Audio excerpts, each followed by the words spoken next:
আসসালামু আলাইকুম। সকলকে বেকার চ্যানেলে স্বাগতম। তো বন্ধুরা, আজকে আমরা আলোচনা করব সাধারণ জ্ঞান থেকে গুরুত্বপূর্ণ প্রশ্ন।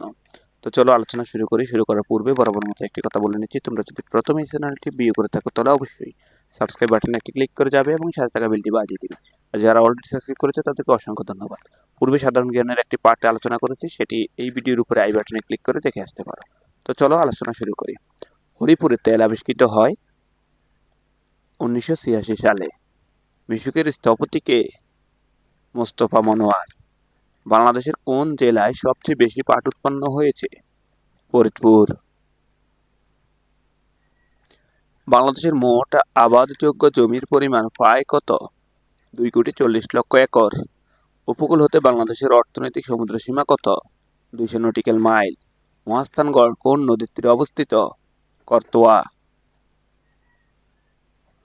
ঔষধ নীতির প্রধান উদ্দেশ্য হল অপ্রয়োজনীয় এবং ক্ষতিকর ওষুধ প্রস্তুত বন্ধ করা।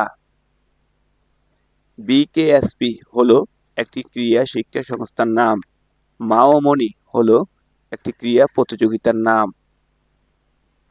প্রাচীন চন্দ্রদ্বীপের বর্তমান নাম বরিশাল। আন্তর্জাতিক আণবিক শক্তি সংস্থা IAEA এর সদর দপ্তর ভিয়েনা। জাপানের পার্লামেন্টের নাম ডায়েট।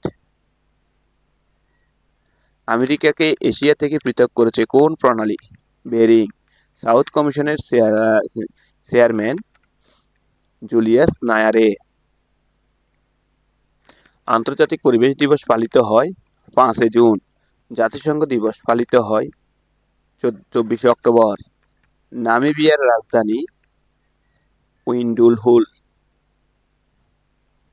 ইসলামী উন্নয়ন ব্যাংক ঋণ প্রদান করে বিনা সুদে। অর্ডারনিস নদী পূর্ব জার্মানি ও পোল্যান্ডের মধ্যে সীমা নির্ধারক। হারারের পুরাতন নাম সলসবেরি। পবিত্র ভূমি কোনটিকে বলা হয়? জেরুজালেম। এডেন কোন দেশের সমুদ্রবন্দর? ইয়েমেন। মালদ্বীপের মুদ্রার নাম কি?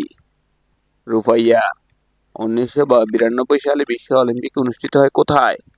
বার্সেলোনা। আপটা বলতে কি বোঝায়? একটি বাণিজ্যিক গোষ্ঠী। আন্তর্জাতিক রোটারি সংস্থার প্রতিষ্ঠা পল হ্যারিস। ঢাকা থেকে সরাসরি নোয়াখালী যাওয়ার আন্তঃমহানগরী ট্রেনটির নাম কি? উপকূল এক্সপ্রেস। বাংলাদেশের বৃহত্তম হাওর হলো আকালুকি। কেওড়াকাটাং এর উচ্চতা প্রায় 1230 মিটার। বাংলাদেশে বার্ষিক চা উৎপাদনের পরিমাণ হচ্ছে প্রায় 9.5 কোটি পাউন্ড। ঢাকা মেট্রোপলিটন এলাকার আয়তন কত? 1530 বর্গ কিলোমিটার। একটি কাঁচা পাটের গাইটের ওজন 4.5 মণ।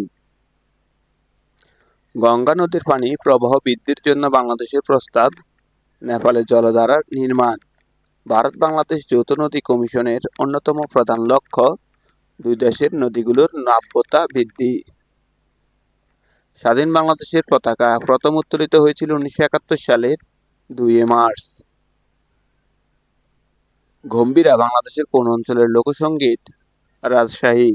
ঢাকার বিখ্যাত তারা মসজিদ তৈরি করেছিলেন মির্জা আহমেদ খান। কোন শাসকের সময় থেকে সমগ্র বাংলা ভাষাভাষী অঞ্চল পরিচিত হয়ে ওঠে বাংলা নামে? শামসুদ্দিন ইলিয়াস শাহ। বাংলাদেশের উন্নত মানের কয়লার সন্ধান পাওয়া গেছে জামালগঞ্জে। বাংলাদেশের চীনামাটির সন্ধান পাওয়া গেছে বিজয়পুরে। এখানে যারা প্রাণ দিয়েছে রমনার ঊর্ধ্বমুখী কৃষ্ণচূড়ার নিচে, সেখানে আমি কাঁদতে আসিনি এর রচয়িতা মাহবুবুল আলম চৌধুরী। মহাস্থানগড় একসময় বাংলার রাজধানী ছিল, তখন তার নাম ছিল পুণ্ডনগর। শহরের রাস্তায় ট্রাফিক লাইট যে ক্রম অনুসারে জ্বলে তা হলো লাল হলুদ, সবুজ হলুদ লাল। বিখ্যাত সাধক শাহ সুলতান বকলীর মাজার অবস্থিত মহাস্থানে। জাপান পার্ল হারবার আক্রমণ করে 7 ডিসেম্বর 1941 সালে। সৌদি আরবে আমেরিকার সৈন্য মোতায়েনের উদ্দেশ্য উপরে সব কয়টি?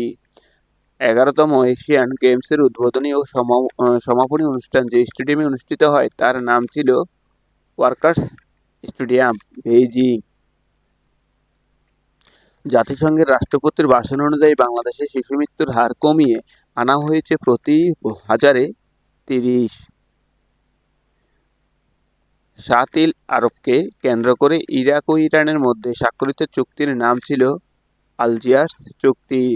500 দিনের প্ল্যান বলতে বোঝায় যে এই সময়ের মধ্যে সোভিয়েত ইউনিয়ন প্রস্তাবিত বাজার অর্থনীতি প্রচলিত সম্পূর্ণ করা। জেমস গ্রার্টের মধ্যে প্রতিরোধযোগ্য ফিরে বিশ্বে প্রতিদিন শিশু মৃত্যুর সংখ্যা 40,000। হাজার হ্রদের দেশ কোনটি? ফিনল্যান্ড। পারস্য উপসাগরের আঞ্চলিক জোটের নাম জিসিসি। বাস্তিল দুর্গের পতন ঘটেছিল 14 জুলাই 1799 সালে। 14 জুলাই 1799 সালে। তো বন্ধুরা, আজকে এই পর্যন্তই। দেখা হবে পরবর্তী অন্য কোনো বিষয় নিয়ে। সে পর্যন্ত সকলেই ভালো থাকুন।